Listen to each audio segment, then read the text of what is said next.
Y bienvenidos a esta segunda jornada del Encuentro Iberoamericano sobre Financiación de la Cultura. Vamos a comenzar ya nuestra sesión para no llevar demasiado retraso en los horarios, y esta primera ponencia que tenemos aquí a Pau Roussel sobre el impacto de la cultura en la innovación técnica y social, nuevas políticas para emprendimiento cultural. Muchas gracias.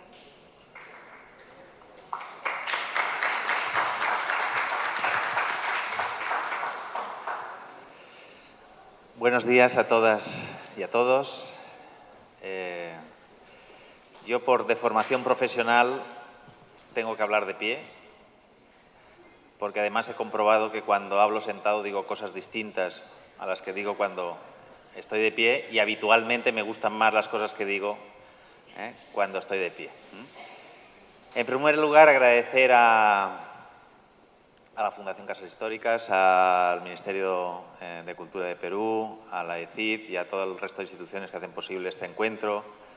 Y estoy especialmente agradecido a la capacidad de persuasión de Ana para estar hoy aquí en este entorno tan agradable, con unos compañeros tan agradables. Bien, de lo que me toca hablar a mí es de otro de los impactos de la cultura. Nosotros tenemos una unidad de investigación en la Universidad de Valencia y llevamos desde mediados de los años 90, desde el año 95, diciendo lo importante que es la cultura.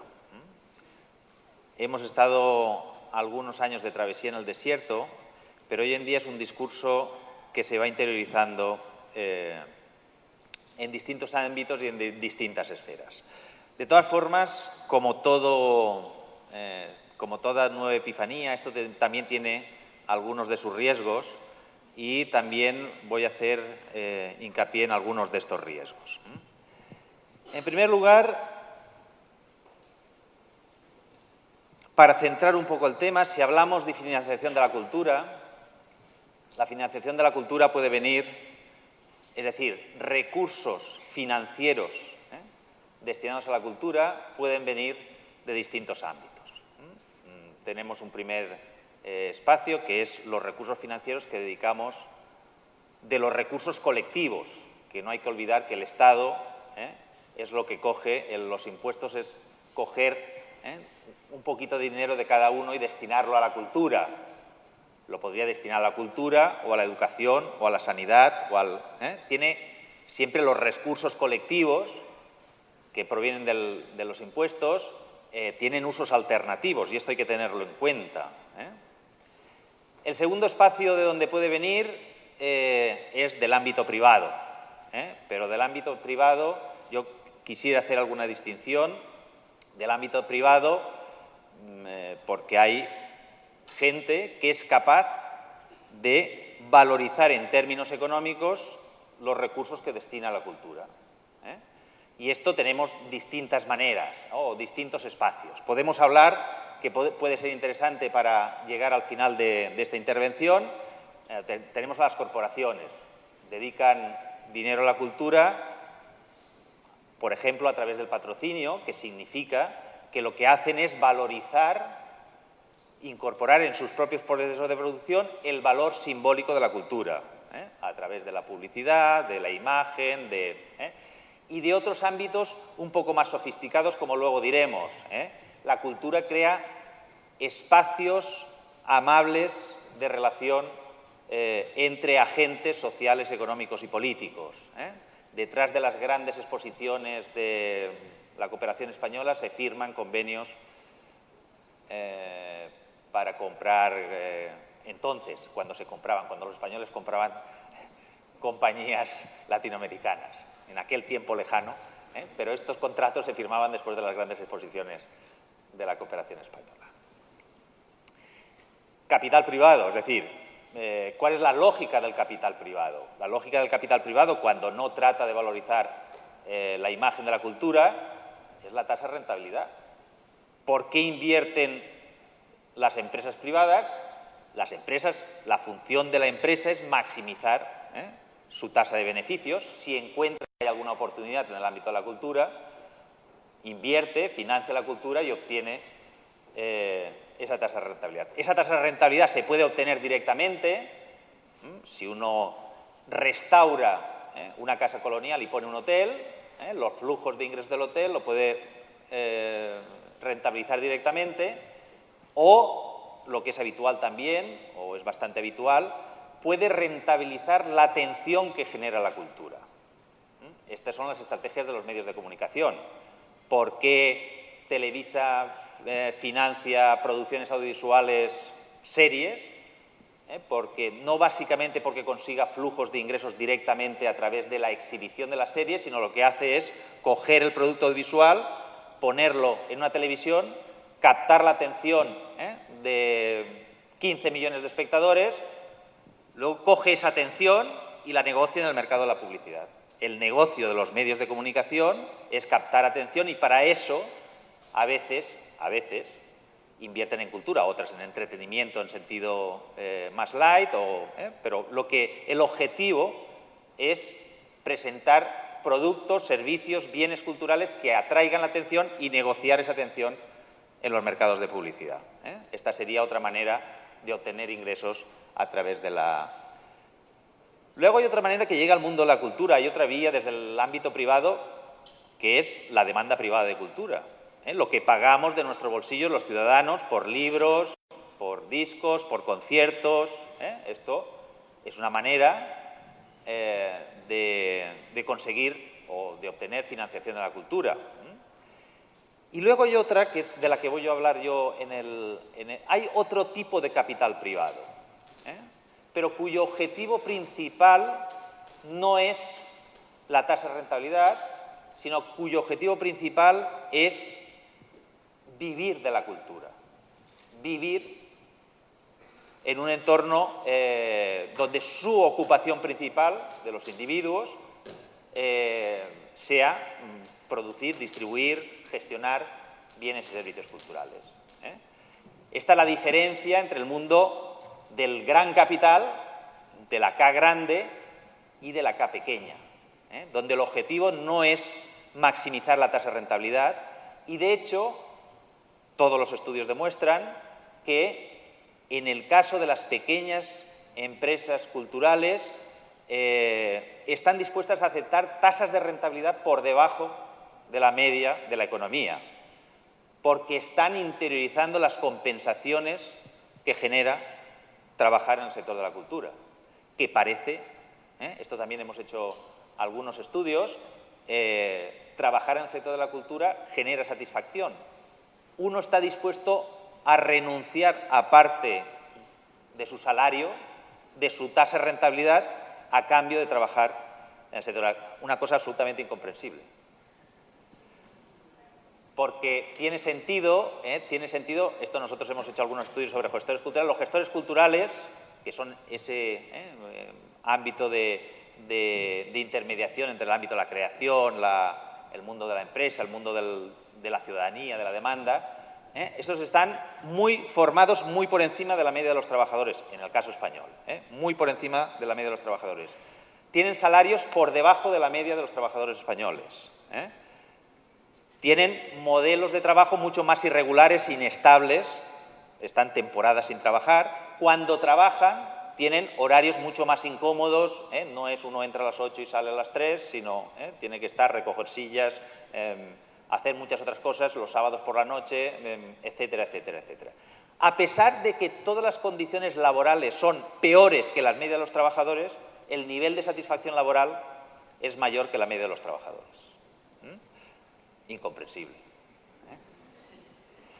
Porque incluso esto tiene algunos indicios apuntan que no solamente podría entenderse el creador. El creador, parece que los que son creadores, el arrebato creativo les genera mucha satisfacción. Uno se levanta a las 4 de la madrugada después de 3 pisco sours y entonces la musa le inspira y se levanta arrebatado y esto parece que genera mucha satisfacción. Esto podría ser más o menos entendible y por este tipo de satisfacción uno está dispuesto a ganar menos que la media que lo correspondería a su nivel de formación, a su nivel de capacitación, etcétera, etcétera. Lo que ya no resulta tan comprensible porque el administrativo de una editorial está más satisfecho de trabajar que en un concesionario de coches? ¿O por qué el que descarga camiones en un teatro está más satisfecho laboralmente que el que descarga camiones en el puerto? Esto es lo que ya no... Efectivamente, aquí hay una especie de aura que hace que trabajar en el sector de la cultura merezca determinadas compensaciones. Y esto va a ser importante, como veremos luego. Por tanto, este tipo de recursos, en el ámbito de los microemprendimientos, los emprendimientos, lo que buscan es poder mantener un cierto estilo de vida alrededor de la cultura. No es tan relevante la tasa de rentabilidad de los emprendimientos o de las actividades económicas relacionadas con la cultura. Bueno, luego tenemos un espacio intermedio que no es ni público ni privado.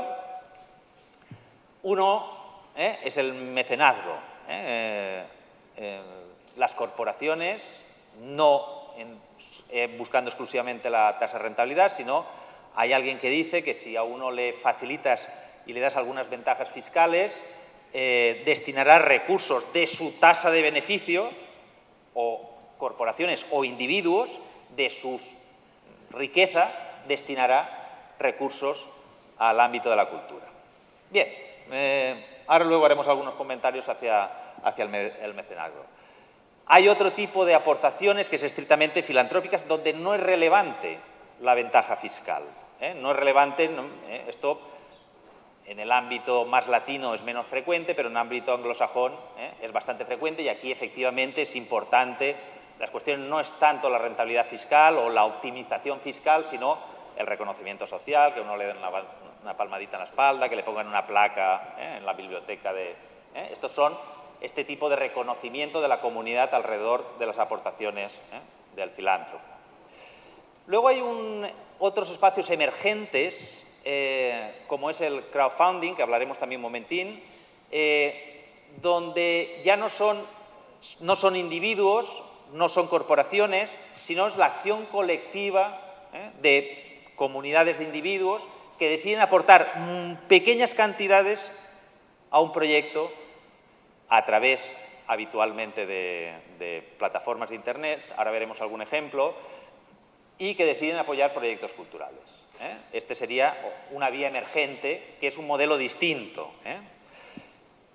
Y finalmente, recibimos muchos recursos de la sociedad civil, de su recurso, de su tiempo, si vemos en las asociaciones culturales, la gente está pagando cuotas, está aportando su tiempo, su dinero, sus recursos, porque parece que nos genera también cierta satisfacción participar de la vida cultural de una comunidad, y parece que es bastante gratificante cantar en un coro o participar en el carnaval, y todo esto lo pagamos también con nuestro bolsillo en espacios colectivos. Bien, vamos a intentar analizar de qué depende.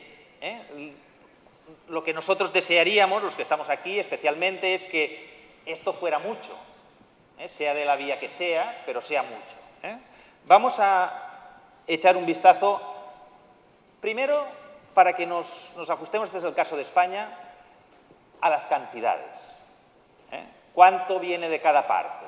Si vemos para el caso español, que naturalmente no será el mismo que en otros espacios y otros territorios, podemos decir que el Gobierno central se gasta 1. Si vemos, por ejemplo, los datos de 2009, más o menos, el Estado central, el Gobierno, sabemos que en España es un modelo donde la política cultural está bastante descentralizada, se gasta 1, los gobiernos 1 son 1.000 millones de euros. Los gobiernos regionales se gastan 2.000 millones de euros, los gobiernos locales se gastan 4.000 millones de euros. La demanda privada, es decir, el gasto de los individuos en bienes y servicios culturales son 8. Estamos en una progresión 1, 2, 4, 8. Las aportaciones en España, que tenemos una ley de mecenazgo que está funcionando, a pesar de que a veces en España se habla como si no hubiera ley de mecenazgo, con las nuevas discusiones alrededor de la nueva ley de mecenazgo. Y, por ejemplo, en España, privados, o sea, individuos a través del impuesto a la renta de las personas físicas y corporaciones donan 1.000 millones, como el Ministerio. de los cuales 700.000 corresponden a aportaciones de individuos a través del impuesto a la renta de las personas físicas y 300.000 del impuesto a sociedades, de las empresas. O sea, la proporción es 7:3, lo que se gastan los individuos y las empresas. Este es un poco, podríamos obtener, sería un poquito más difícil de calcular, pero podríamos obtener estas cantidades, pero para que nos vayamos haciendo una idea de las dimensiones para el caso español, que es un caso particular y concreto, pero nos puede hacer una idea. Si vemos en términos proporcionales sobre el total del gasto, para el caso de las administraciones públicas, vemos que la administración central, el gobierno central, se gasta el 0,47, esos 1.000 son el 0,47 de todos sus gastos, medio punto. Los gobiernos regionales, el 1,20, el 1,2, y los gobiernos locales alrededor del 5, 4,70, 5, ahora cada vez menos. Lo que nos hace un poco una idea de la importancia en el ámbito de las administraciones públicas de los recursos destinados a la cultura para el caso español. Bien, ¿de qué depende de que el Estado se gaste más o menos dinero en cultura? En términos absolutos, naturalmente, la riqueza. Si tenemos más PIB, en términos absolutos nos podemos gastar más en cultura. No hay que ser un economista muy sofisticado para llegar a esta conclusión. Por tanto, efectivamente, la evolución del PIB tiene que ver con el nivel de recursos públicos destinados a la cultura. Un segundo factor muy importante, ¿por qué se gasta el sector público en cultura? Si conoce cuáles son los efectos que genera la cultura sobre la arquitectura socioeconómica de los espacios. Hasta ahora, hasta hace muy poquito, teníamos muy poca información real, más allá de los discursos, que habitualmente grandilocuentes, pero teníamos muy poca información sobre el efecto de la cultura. Hasta ahora la cultura era vista desde la perspectiva de la aplicación pública, de las políticas públicas, como cierto aspecto ornamental de la acción pública. Esto queda bonito, y tener una orquesta nacional queda bonito, y da caché, pero no íbamos mucho más allá. Esta visión está cambiando. Estamos pasando de esta visión que era los acabados de la arquitectura socioeconómica, que nos podíamos equivocar, pero bueno, podía ser más o menos hortera, que decimos allí en España, o más o menos, pero no afectaba la arquitectura socioeconómica de los territorios. Hemos pasado a un segundo nivel. Bueno, esto ya no son solamente los acabados, esto es el diseño de interiores, que si lo haces bien, si haces con Feng Shui, pues afecta a la calidad de vida de los que ocupan esos espacios. Si lo puedes hacer más agradable o menos agradable, pero ya tiene un efecto real sobre la calidad de vida. Pero yo digo que tenemos un tercer escalón. De lo que estamos hablando es que la política cultural, es decir, la regulación, la ordenación, la determinación de la dimensión simbólica de un territorio es estratégica. Es decir, está afectando a la competitividad del territorio a medio y largo plazo. Es decir, de lo que estamos hablando ahora, o lo que yo intento convenceros de que hablemos, es que ahora de lo que estamos hablando es de que lo que hagamos en política cultural va a afectar a la arquitectura, a la capacidad de carga de la arquitectura y, por tanto, si antes equivocarse era una cuestión estética, ahora equivocarse es una cuestión que pone en juego la capacidad competitiva de un territorio a medio y largo plazo y, por tanto, la calidad de vida de sus ciudadanos. Aquí equivocarse es un error estratégico que puede condenar a los territorios a disfrutar de menos calidad de vida de la posible o de la potencial. Por tanto, los que nos dedicamos al ámbito de la gestión cultural, del análisis cultural, de la práctica cultural, hemos de asumir unas cuotas mucho más elevadas de responsabilidad. Los errores ya no son errores estéticos, los errores son errores estratégicos. Por tanto, esto da un poquito más de vértigo, da un poquito más de vértigo. Bien, ¿qué puede hacer la política cultural? La política cultural, básicamente, así de una manera sintética, puede conseguir tres tipos de objetivos. Uno, que sería el objetivo de la política cultural en sentido intrínseco, satisfacción de derechos culturales. Estos son parte de los derechos humanos. Derechos culturales significa el derecho a ser, hay una división que hace un francés que a mí me gusta mucho, el derecho a ser, el derecho a pertenecer, el derecho a identificarse, de autoidentificarse. Esta sería una dimensión de los derechos culturales. Otra dimensión de los derechos culturales es el derecho a expresarse, a emocionarse, a comunicar, a compartir, a través de las disciplinas artísticas, de las prácticas culturales, etcétera, etcétera. Esto es un segundo derecho. Y un tercer derecho es el derecho a participar en la definición de la vida cultural de una comunidad, a acceder, por tanto, a la dimensión cultural. Esto es una parte de la política cultural que podríamos denominar el núcleo duro, la parte más intrínseca de la política cultural. Y esto, según las ordenaciones, las normativas que nos hemos impuesto los estados modernos, es una obligación del Estado. Es decir, satisfacer estos derechos culturales es... Cómo lo hagamos es otra cosa, pero en términos genéricos, según cómo están articuladas las ordenaciones modernas, la satisfacción de estos derechos culturales es una obligación del Estado. Una segunda dimensión es la cultura consigue objetivos económicos, renta y empleo, pero también muchas otras cosas. A mí no me gusta mucho cuando se habla de esta dimensión como la cultura como recurso, que es el fenómeno, la expresión que utiliza Judith en su famosa obra, porque no estamos hablando aquí tampoco de un carácter meramente instrumental de la cultura.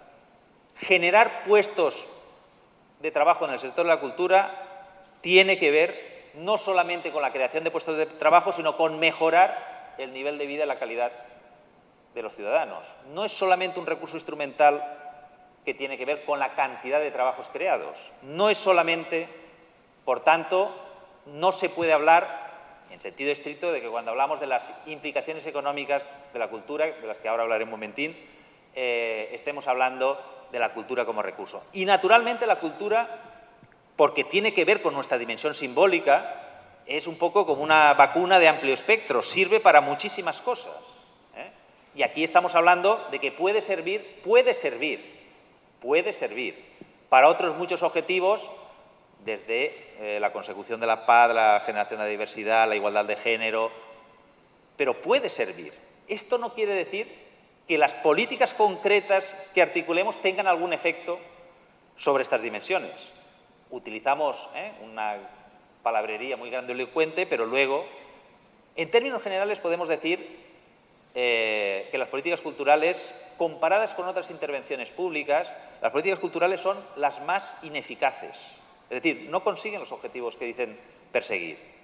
Habitualmente, el modelo europeo, yo estoy hablando en estos momentos del modelo europeo, llevamos en Europa haciendo 30 años de políticas de protección del cine y las variaciones de la cuota, que es el indicador sintético, de la cuota de mercado del cine español o francés, va un puntito arriba, un puntito abajo. Si hay película de torrente en España, para quien conozca, entonces sube la cuota de pantalla, y si no hay película de torrente, baja. Llevamos 30 años haciendo políticas de protección del cine. No pasa nada. Si alguien dijera, no, vamos a reducir los accidentes en viales, y estuviera 30 años haciendo lo mismo y no varían la tasa de reducción, la tasa de accidentes en carretera, alguien diría, oye, estáis haciendo algo mal, ¿no? Somos muy poco críticos en el ámbito de las políticas culturales. Y esto, desde la generación de públicos de teatro, las prácticas lectoras, etcétera, etcétera. Repetimos clichés, pero que realmente no son efectivos. Si comparamos el grado de eficacia de las políticas culturales, en Europa siempre estoy hablando, vemos que el grado de eficacia es muy bajo. Pero no solo el grado de eficacia, sino también el grado de eficiencia y también la cuestión de la igualdad. Las políticas culturales probablemente en Europa, en estos momentos, sean las políticas públicas más regresivas fiscalmente. Es decir, significa que cogemos el dinero de todos y los damos a la clase media, media alta. Esto es la distribución, el efecto redistributivo de la política cultural en Europa, básicamente. Por tanto, estos modelos teóricos no quieren decir que efectivamente las intervenciones concretas sean justificables. No vale solamente con justificarlas desde el punto de vista discursivo. Esta intervención en el patrimonio mejora la identidad de los peruanos. Esfuércese un poquitín más en demostrarme la relación que hay entre la identidad de los peruanos y esta excavación que está... porque aquí estamos hablando, es decir, estamos hablando, cuando hablamos de derechos culturales, estamos hablando de un espacio con una química muy inestable, estamos hablando de emociones, estamos hablando, y por suerte, aún no tenemos las estrategias muy desarrolladas para la manipulación de las emociones, de los sentimientos, por suerte. Sí que sabemos cómo se hacen coches, cómo se hacen peruanos, por suerte aún no lo sabemos. Y esto estamos hablando de química, de una química, de la combinación de factores, porque no recordemos, por cultura se mata, por cultura se asesina, se viola, se inician guerras. Por tanto, cuidadito con los aprendices de brujo en esta química que no sabemos muy bien cómo funciona. Por tanto, clarificar cuáles son los efectos y los impactos conocer los efectos de la manipulación de la dimensión simbólica de un territorio resulta un elemento esencial. Cuando tengamos claros cuáles son los efectos y en qué sentido, dedicaremos probablemente más o menos recursos a la cultura. Y luego estamos hablando también en modelos de democracia representativa. Los políticos, en teoría, responden a las necesidades y a las demandas de la ciudadanía, y también la mayor o menor demanda de la ciudadanía afectará al nivel de gasto público en cultura. ¿Cómo expresamos las políticas culturales, a pesar de estos grados de ineficacia, de ineficiencia y desigualdad, son de las más legitimadas, cuando uno pregunta en las encuestas? ¿Usted se gastaría más dinero en cultura? Todos los ciudadanos, incluso los que no, esto lo hemos estudiado a nivel micro, incluso los que no se benefician de los bienes y servicios culturales, dice que sí, que está dispuesto a que su impuesto se gaste más dinero en cultura. Siempre sale más dinero en cultura, menos en defensa y cosas de estas. Pero es una de las más legitimadas, a pesar de las deficiencias. Y luego, ¿por qué se hace política cultural, más o menos política cultural? Aquí hay cierta confusión también, no olvidemos. La política cultural, como todas las políticas públicas, no está destinada a los agentes culturales, no está destinada al sector de la cultura. Como todas las políticas públicas, está destinada a la ciudadanía. Como la política de sanidad no está destinada a los hospitales, a los médicos, sino está destinada a conseguir efectos transformadores sobre los individuos que tienen o mejoran o empeoran la salud. Y aquí hay cierta confusión alrededor del objetivo. Imaginemos si estuviéramos Ministerio de la Vivienda y en la toma de posesión del ministro o la ministra de la Vivienda hiciera una fiesta en el ministerio con las constructoras, los arquitectos, las inmobiliarias. Nos quedaríamos un poquito escandalizados, ¿no? Entonces aquí se van. Lo habitual, al menos en Europa, cuando toma posesión un ministro de Cultura o una ministra de Cultura, es que haga una fiesta con los cineastas, los dramaturgos, y nadie nos escandalizamos mucho porque... Pero no hay que olvidar que el objetivo... ¿Pero por qué se hacen políticas culturales? Porque, como en todos los sectores, los agentes culturales tratan de capturar recursos públicos a su propio beneficio. Cuanto más presión hagan, pero no porque sean especialmente malvados, lo hacen los taxistas, los productores de cobre, tratan de resaltar la importancia de los sectores culturales para conseguir recursos. Los principales beneficiarios de las políticas culturales son los agentes culturales que reciben esas subvenciones, en primer lugar. Luego se supone que lo que hacen esos agentes culturales tiene algún efecto transformador sobre la ciudadanía, pero esto a veces pasa y a veces no pasa. Por tanto, esos serían los vectores sobre los que se mueve la política, la cantidad de dinero del Estado destinada a la política cultural o a la cultura. Bien, el mecenazgo. ¿Son tan importantes las ventajas fiscales? Nuestras aproximaciones nos dicen que no. Ahora está muy de moda en España discutir o hablar sobre el tema, y parece que sí pueden ser importantes para las estrategias de las grandes corporaciones, que sí que hacen procesos de optimización fiscal, pero para las donaciones del nivel intermedio parece que la elasticidad de las donaciones respecto al tipo fiscal no es excesivamente relevante. Por tanto, yo no tendría demasiadas esperanzas del efecto que va a tener en caso de que haya un cambio de tipo. Y luego hay que tener en cuenta otra cosa. Por ejemplo, una tasa fiscal del 50% significa, es decir, que te puedes deducir el 50%, significa que tú ibas a pagar 100 de impuestos, pero 50, en vez de pagarlos, dices que lo das a la restauración de una catedral.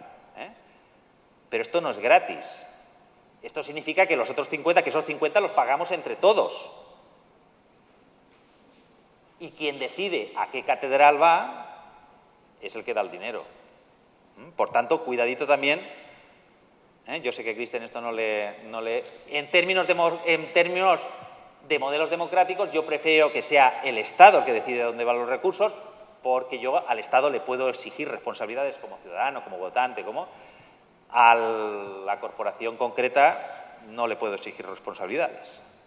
Por tanto, cuidadito también con el papel de mecenazgo, esto no sale gratis. Significa un 50% de desgravación, significa que él paga uno y nosotros pagamos uno, porque no lo recibimos como colectivo. Por tanto, atención. Bueno, la filantropía yo creo que tiene que ver mucho con una cuestión cultural. Yo en modelos latinos pues parece que no funciona muy bien y no sé cómo podría funcionar bien. Efectivamente, el reconocimiento social hace, las palmaditas en la espalda, las recepciones, los discursos, pues efectivamente hace, pero no sé cómo podríamos articular medidas de intervención que mejoraran o que incrementaran la filantropía.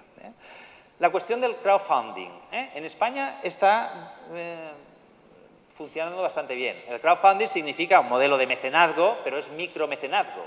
Aquí de alguna manera se democratiza, porque no es la aportación de una gran corporación, sino es la aportación de muchos individuos. En España una plataforma sola, una plataforma, que hay varias, una plataforma que ha puesto a disposición de la comunidad todos los datos, ha financiado 554 proyectos en los 2 últimos años. Estamos hablando de 2.200.000 euros. Una sola plataforma, que no está mal. No está mal. Esto tiene muchos problemas, es decir, aquí sí que podría ser importante la cuestión de la desgravación fiscal. Aquí sí que en las microdonaciones podría ser que sí que tuviera algún efecto. Esto está por regular. Esto está por regular y ahora no sabe muy bien. Esto está funcionando, pero el que recibe el dinero no sabe cómo declararlo fiscalmente, qué es esto, una donación, tiene que pagar impuestos o no los paga. Esto hay que articularlo, pero yo creo que puede ser un campo importante emergente en el ámbito de la financiación de la cultura. Bien, el capital privado, ¿de qué depende? De la tasa de rentabilidad. Y no nos equivoquemos, hay muchas actividades culturales con tasas de rentabilidad muy elevadas, porque al final de lo que estamos hablando en productos y servicios culturales, muchas veces estamos hablando de rentas de monopolio, porque son irrepetibles, porque son... y las tasas de rentabilidad en algunos casos son muy elevadas. Lo que pasa que tenemos un sector empresarial o un sector, una actividad económica muy polarizada. Unos muy arriba con tasas de rentabilidad muy elevadas y unos muy abajo con tasas de rentabilidad muy bajas. La tasa media está por debajo de la media de la economía, pero si miramos en términos de dimensiones, muchas actividades culturales tienen unas tasas de rentabilidad muy altas. El hombre más rico del mundo se dedica al sector audiovisual, que lo incluiríamos aquí cuando hacemos la lista de los bienes y servicios culturales. Es el hombre más rico del mundo. La autora de Harry Potter creo que no se va a quejar de las tasas de rentabilidad de la literatura. Estamos hablando también de gente multimillonaria, porque están jugando con bienes que son bienes de monopolio. ¿De qué depende el éxito de esos bienes de monopolio? Naturalmente de la solvencia de la demanda, de que haya gente que esté dispuesta a pagar. Y esto es el espacio emergente. Vamos a pasar de... no llega a 400 millones de clase media en el conjunto del mundo a 1.200, 1.300 millones en los próximos 10 años. Esto es el futuro Potosí de los recursos destinados a la cultura. Y esto en América Latina es especialmente relevante. ¿De qué depende la demanda privada? Indudablemente, niveles de renta y formación, clase media. Por tanto, estamos ante una posibilidad. ¿De qué depende esa demanda de este K que no busca la tasa de rentabilidad? De la formación, de las condiciones para el emprendimiento, que ahora veremos y hablaremos con algún detalle. Bien. ¿Qué es este emprendedor que se ha convertido un poco en el nuevo héroe social? Si hacemos un poco un rastreo en términos históricos, hubo un tiempo que estos emprendedores se llamaban capitalistas y eran malos, porque se apropiaban del valor de la plusvalía del trabajo. Esto eran los malos y no tenía muy buena prensa. Se tendría que cambiar el gabinete de comunicación o algo porque no tuvieron muy buena prensa. Esto cambia con la llegada de Schumpeter, economista austriaco, que nos dice que no, que el emprendedor es el motor de la historia. El que produce el cambio es el emprendedor. A mí la figura de Schumpeter me encanta, porque era un economista que gestionaba la fortuna de la mujer y la arruinó, y luego lo hicieron ministro de Economía en Austria y arruinó las finanzas austríacas, y luego le llamaron a una universidad americana y ahí se quedó dando clases, con lo que puede ser un economista influyente, aunque no tengas ni puñetera idea de cómo gestionar efectivamente. Esto les cuento yo cuando me pregunta el cuñado si Telefónica va a subir o bajar en la bolsa, pues no tengo ni idea. Bien, Schumpeter, a mediados de los años 30, a mediados de los años 40, realza la figura del emprendedor como el verdadero motor de la historia, es el que es capaz de proveer o promocionar los cambios sociales en el ámbito económico, con esta destrucción creativa. Se está refiriendo a estos personajes tipo Ford o tipo que son capaces de intuir dónde está la ruptura, el movimiento de la ruptura. Desde la Segunda Guerra Mundial, el empresario es casi como un funcionario. Como las cosas van bien, pues es el tecnócrata, gestiona. ¿A qué se dedica? A gestionar capital y trabajo, pero no, era casi como, ¿qué eres? ¿Oficinista o empresario? O banquero o trabajas en la... No se pierde un poco esta áurea de héroe social hasta que las cosas empiezan a ir mal, que es con la crisis de los 70, y desde allí, desde aquel momento, pues van surgiendo algún tipo de discursos y literaturas y aparecen estos empresarios o estos emprendedores de garaje, Bill Gates y Steve Jobs, que de la nada, de un garaje, hacen la figura del innovador. Muy recientemente las teorías alrededor de la clase creativa nos presenta quiénes son estos emprendedores en el ámbito especialmente de la cultura. La obra de Richard Florida de la emergencia de las clases creativas, pues este es visionario, cosmopolita, que se mueve buscando la tecnología, la tolerancia, el talento, y van de Nueva York a Boston y de Boston a Ámsterdam y de Ámsterdam a Berlín, esa clase glamurosa. Y los estudios que hemos hecho o que se están haciendo en el ámbito europeo alrededor de la movilidad de la clase creativa nos dice que es menos móvil que la americana, que al final el italiano se va un ratito a Ámsterdam o a Berlín o a Londres, pero luego quiere que la mamá se quede con los niños y jugar partidos de fútbol con sus compañeros de la escuela en el mismo sitio donde nació. Parece que los factores de movilidad son bastante distintos en Europa que en España, que en Estados Unidos. Esta narrativa del nuevo emprendedor pues está un poco basada pues, en esos casos exitosos de los emprendedores, sobre todo en el ámbito tecnológico, aquella época gloriosa de las .com, donde antes del cambio de siglo pues parecía que cualquier universitario podía hacerse multimillonario en nada y montar una empresa de la nada. Ya vimos que aquello era un discurso un poco endeble, pero se ha quedado un poco la narrativa alrededor de la figura de los emprendedores. Está la visión crítica, la visión crítica que nos dice que esto es una nueva estrategia del neoliberalismo y que lo que estamos hablando es de situaciones de autoexplotación donde al final son las grandes corporaciones las que se quedan con la plusvalía del capital cognitivo y que esto de la retórica del gran emprendedor es una persona que se autoexplota, que trabaja 16 horas y que genera procesos de valor económico que se capitalizan en otros ámbitos. Por tanto, hay que tener también cuidado. Bien, si nos ceñimos un poco al ámbito del emprendimiento cultural, yo diría que tenemos tres perfiles.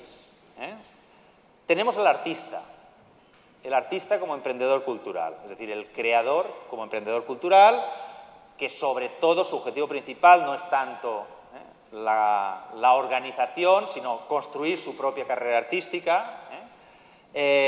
Prima la autonomía artística frente al éxito profesional en sentido empresarial. Habitualmente, mientras produce bienes y servicios culturales, vive o malvive a través de la prestación de otros servicios, dando clases de piano o de este tipo de cosas.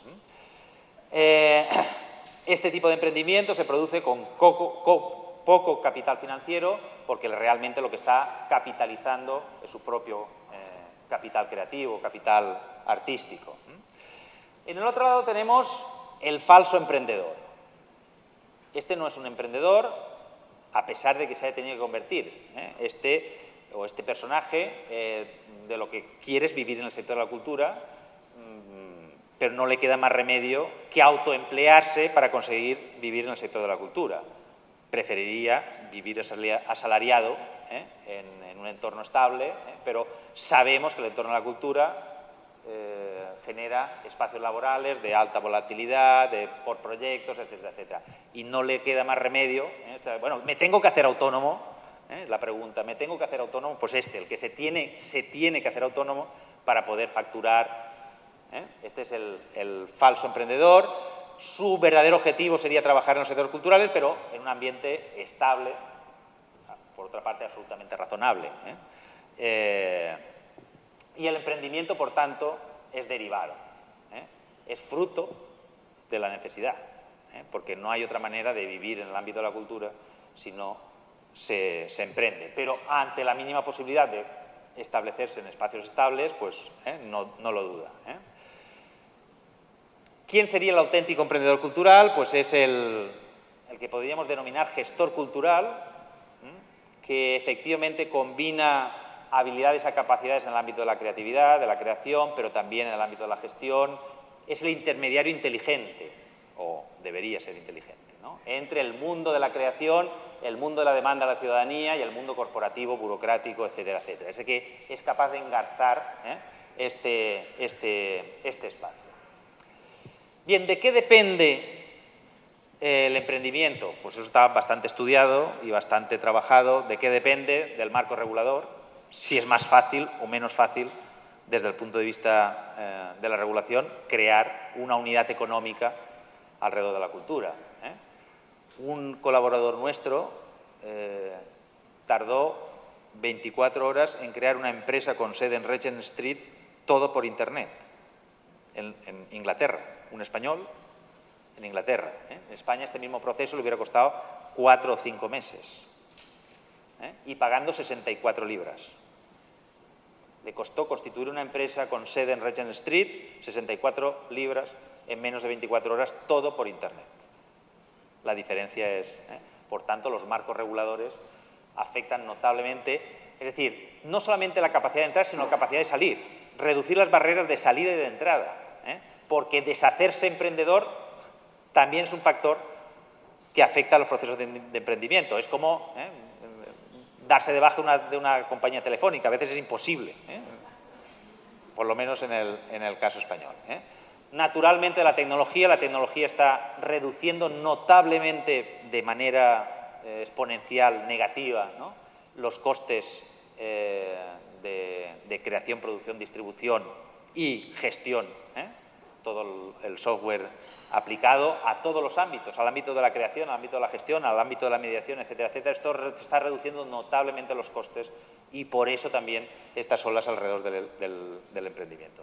Las capacidades emprendedoras, naturalmente, y esto requiere. Sin embargo, estoy leyendo algunos últimos trabajos sobre que no hay que exagerar. En el análisis de la innovación de las empresas culturales, son más innovadoras aquellas que no tienen mucha capacitación empresarial. Deben tener un nivel, pero si te ciñes al plan de negocio, eres menos innovador, ¿eh? Si el que se lo ha aprendido el plan de negocio de paso 1, paso 2, paso 3, no, pero podríamos... No, el plan de negocio es el plan de negocio. Y luego otra cosa también importante, también son menos innovadoras las que el nivel de formación es muy, muy elevado. Es decir, 3 maestrías no mejoran la capacidad de innovación en el ámbito de las empresas culturales. Hay que estar formado, pero sin exagerar. Sin exagerar. Estos son un último estudio que leí sobre innovación en el ámbito del emprendimiento cultural, que no hay que exagerar ni en las capacidades empresariales ni en la formación. Naturalmente, la cultura del emprendimiento. Cuando uno le preguntan, hacen encuestas en España sobre cuál es el objetivo ideal de los estudiantes españoles, y el 60% contesta que funcionarios. Pues los americanos te contestan que el 70% empresarios. Pues esto es el entorno de la cultura del emprendimiento, y esto no sé cuál es el caso en América Latina, pero en España, desde luego, es un tema por trabajar. La financiación, pero no es un cuello de botella definitivo, porque las empresas culturales no requieren de excesiva financiación, comparado con la media. Estudios en Francia, por ejemplo, dicen que el capital inicial para montar una empresa en Francia está alrededor de 65.000 euros. En el sector cultural está un poquito por encima de los 7.000 euros. Y la tasa de supervivencia de las empresas culturales es mayor que la media en Francia, de las empresas. Es decir, la media de supervivencia de las empresas de estas que se montan con 65.000 euros está por debajo de los 2 años y medio, y en el caso de la empresa cultural está en los 2 años y medio. Es decir, con 7.000 euros creas un puesto de trabajo en 2 años y medio. Esta es la lectura así de las medias, que yo lo que haría es poner una ventanilla y quien quiera toma usted 7.000 euros. Esa sería la política cultural, si esto efectivamente fuera así, porque requieren muy poquita financiación. El cuello de botella no es estrictamente la financiación. Y luego, naturalmente, las condiciones del mercado, es decir, que exista una demanda solvente y una demanda también importante, no solo una demanda solvente, y una demanda porosa a la innovación. Estamos generando productos que son bienes servicios culturales, por tanto son bienes de experiencia, no son repetidos, por tanto el que demanda esos bienes debe tener cierta propensión a la innovación. Por tanto, no solamente nos hacen falta mercados grandes, sino lo que nos hacen falta son demandas grandes y propensas a la demanda de la innovación, que esto tampoco es común. ¿Qué quiere decir ser un emprendedor cultural? Pues tiene muchas dimensiones. Significa ser el propietario de la organización, es decir, de alguna manera tener la propiedad en términos económicos de la organización, asumir los riesgos, capacidad para organizar proyectos culturales y detectar nuevas oportunidades. Bien, si vemos un poco cuáles son las habilidades diferenciales de los trabajadores en el sector de la cultura, vemos que hay algunas capacidades que son diferenciales. Esto es a partir de unas encuestas sobre egresados que a los 4 o 5 años en Europa, 50.000 registros, les preguntan de qué están trabajando. Hemos cogido los de los sectores culturales y hemos mirado y las capacidades que tienen, etcétera. Y hemos mirado cuáles son las capacidades diferenciales. Los trabajadores en el sector de la cultura tienen 3 capacidades principales diferenciales: la habilidad para encontrar nuevas ideas y soluciones, esto es ser innovador, o ver dónde están las oportunidades, el uso de las nuevas tecnologías de manera diferencial y el conocimiento de otras áreas de disciplina, es decir, tener esa visión más global de la realidad. Luego hay otras habilidades que están más parejas a la media de los egresados, y las que peor tienen es el uso eficiente del tiempo, el pensamiento analítico, están peor dotados que la media, y la habilidad y la capacidad para hacerse entender. Esto también es una queja. No entienden el proyecto que les estoy presentando, con lo bueno que es, cómo son capaces de no entenderlo y con lo clarito que yo lo explico. Eso es otra actividad diferencial negativa. Bien, si vemos, es cierto que el sector cultural está polarizado y tenemos un montón de empresas pequeñas que facturan muy poco y unas pocas empresas grandes que facturan mucho. Y esto es esta debilidad estructural del sector cultural. Desde el punto de vista de la consolidación de los procesos de emprendimiento, una primera fase es, efectivamente, crear actividades culturales, pero una segunda fase de las políticas de promoción del emprendimiento sería consolidarlas a un segundo escalón. Que no se queden todas las empresas en uno o ninguno trabajadores, sino que seamos capaces de consolidar estructuras con 10, 15 trabajadores. Este sería el segundo paso en el ámbito. Bien, las diferencias entre las empresas culturales, por lo menos en Francia, respecto a la financiación, no son muy grandes con respecto al otro tipo al resto de las empresas. Recurso al crédito bancario, en el caso de la media de las empresas, del 27%, aquí sí que hay diferencia, en el caso de las empresas culturales, 19%, no llega al 20%. Recurso a fondos personales, 60% en el resto de las empresas, 66% en el caso de las empresas culturales. Recurso a capital externo, inversores externos, 9 y 10, prácticamente lo mismo que la media. Recurso entre la asistencia de recursos públicos y subvenciones, tampoco las diferencias son abismales. Estamos hablando de un 28 y pico en el caso de la media de las empresas y de un 35, que la diferencia tampoco, esta visión de que las empresas culturales son todas subvencionadas y todo, por lo menos en el caso francés, no es cierto. Pero hay que tener y hay que ampliar el conocimiento alrededor de estas características. Bien, cuando yo decía por qué es importante la cultura, recientes estudios que estamos haciendo para el ámbito de 254 regiones europeas, en estos momentos, tal como está el estado de la cuestión, nos dice que el factor más importante para explicar la diferencia de renta per cápita entre regiones europeas en estos momentos es la cantidad de gente que hay trabajando en el sector de la creatividad y de la cultura. Es el mejor predictor para explicar las diferencias de renta en las regiones europeas. Esto, porque nos sorprende hasta nosotros mismos,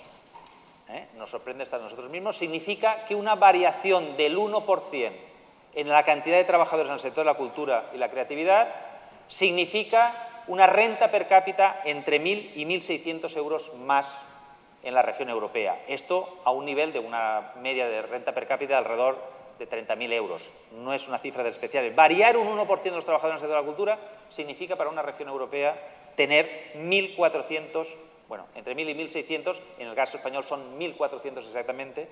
Esto quiere decir, y además hay relación causal entre riqueza y ocupados en el sector de la cultura y ocupados en el sector de la cultura y riqueza. Es una relación circular, es una espiral en caso de que sea positiva.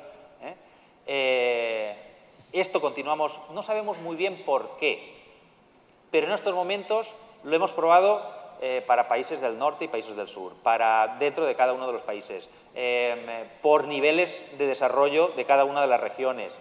Siempre nos da esta relación causal. Es una relación causal, no es una correlación, es una relación causal entre un fenómeno y otro, que no sabemos muy bien por qué se da.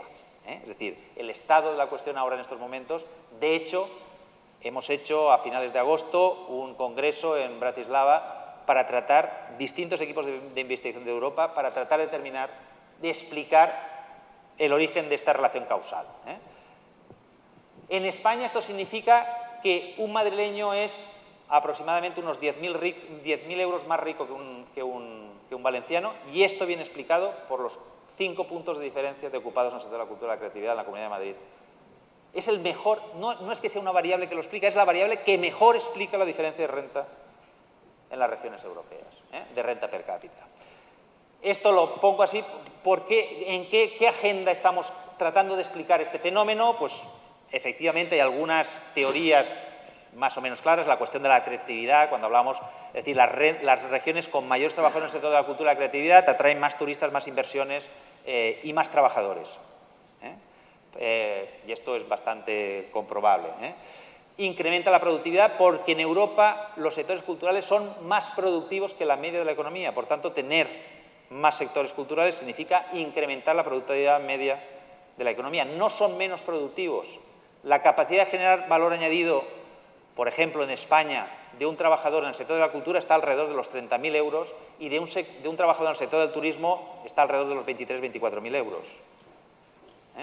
Hay una percepción equivocada alrededor. Utilizamos la cultura como oferta complementaria al turismo. Esto es equivocado. Es decir, lo que hay que hacer es generar condiciones para que se mejoren los sectores culturales y si viene algún turista, bien.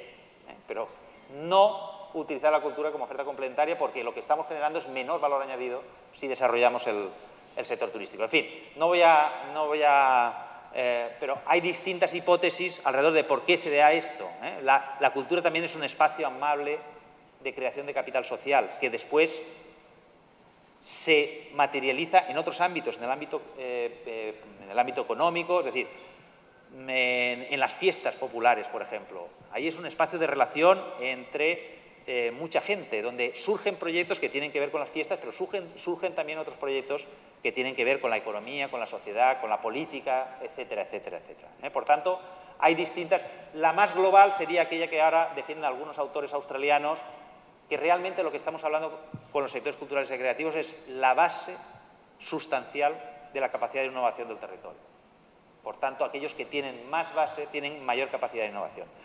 Nosotros hemos intentado relacionar, bueno, qué efectos tiene esto de los sectores culturales y creativos sobre otros ámbitos de la innovación. Y aquí, si empezamos por el principio, bueno, ¿quién compone esta clase creativa y cómo se compone en las regiones europeas? Yo digo, esto es un análisis que es aplicable a las regiones europeas. Yo no me atrevería a decir que esto sea universal y trasladable a todos los espacios y tiempos. ¿De qué depende que generemos clase creativa? Depende principalmente en Europa del modelo de urbanización y de la existencia de formación y universidades. Muy importante, no es que sea gente formada, sino gente que esté en la universidad. Es decir, la variable relevante es cuánta proporción de gente está en esos momentos estudiando en las universidades. Bueno, la clase creativa se dedica a crear productos y bienes culturales, pero también se dedica al activismo cultural. Son los mismos que crean productos y bienes y servicios culturales para el mercado, están generando también productos y servicios culturales en el espacio social, en entornos de no mercado.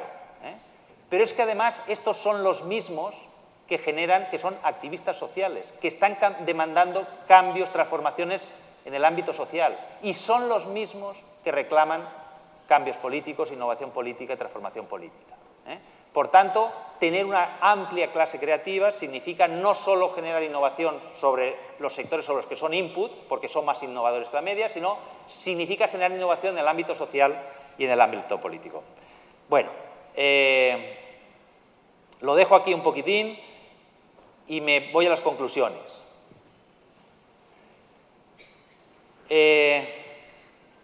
Yo quería que me saliera como ayer el del banco del BID, las 7 Is. Yo quería que me salieran las 7 R, pero me ha salido 4 R, 2 Fs, una G y no me sale. No me sale ningún acrónimo de estos que sea bonito, pero... Bien, hay que reconocer, pero sin exagerar. Quiero decir, hay que reconocer el carácter estratégico de la cultura, pero no vale argumentar cualquier cosa. No todas las intervenciones en cultura satisfacen los derechos culturales ni generan impacto económico. La mayoría no generan impacto económico o no consiguen objetivos sociales por mucho que lo repitamos. Por tanto, hay que reconocer este carácter estratégico, pero las exageraciones nos están haciendo, diría yo, daño. El efecto Guggenheim es absolutamente excepcional. Yo diría una norma de no utilizar el nombre del Guggenheim en vano. Porque ha hecho mucho daño. La intervención en un pueblecito de no sé qué no genera efecto Guggenheim.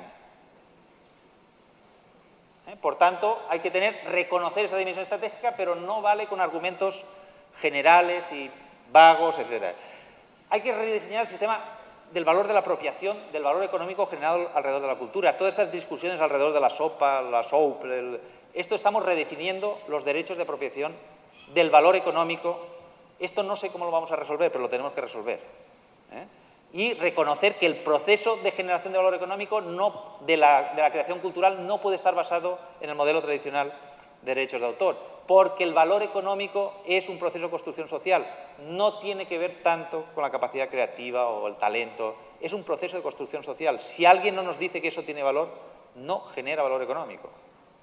Por tanto, hay que buscar, no sé cuáles son, hay algunas propuestas, pero no sé cuáles son las respuestas, pero esto hay que redefinirlo. La reducción para el ámbito del emprendimiento hay que simplificar. Lo decía ya Ana también, esto es un galimatías en el ámbito, en todos los ámbitos.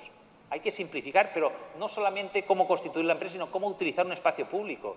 No puedes rellenar 25, yo estoy refiriéndome al caso español, 25 instancias para utilizar un espacio público, una infraestructura. Esto hay que simplificarlo. Las cosas que sean racionales por temas de seguridad y tal y cual, pues bien, pero todo lo demás, lo que podamos quitar, quitémoslo ya y hagámoslo simple y sencillo. Esto agota muchas energías, como bien reflejó Ana. Pero todo, cuestiones fiscales, la entrada, la salida, cerrar la empresa, abrirla, todo esto se debe simplificar.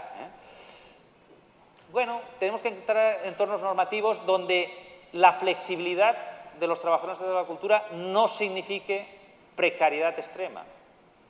Esto lo hemos resuelto en algunos otros ámbitos, por ejemplo, los trabajadores del sector del conocimiento. Lo hemos resuelto con las universidades. Yo puedo, en el ámbito del conocimiento, yo puedo innovar, arriesgar y tal igual, pero sé que a final de mes cobraré mi sueldo como profesor en la universidad y esto me da en entornos. ¿Esto se podría ampliar en el ámbito de la creación cultural?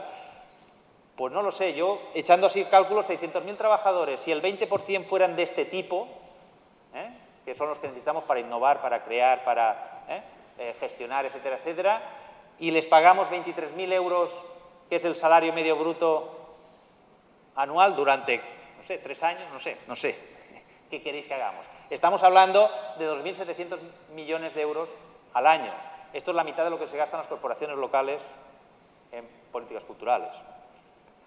No sé, debemos buscar algunos entornos donde la flexibilidad no implique precariedad extrema de los trabajadores del sector de la cultura, y esto en Francia pues tienen la fórmula de la intermitencia de los trabajadores de los espectáculos y el sector de la música en vivo, etcétera, etcétera, pero hay que buscar otras fórmulas, hay que buscar soportes porque son estratégicos para el desarrollo de los territorios. Que haya muchos es un elemento estratégico para los territorios.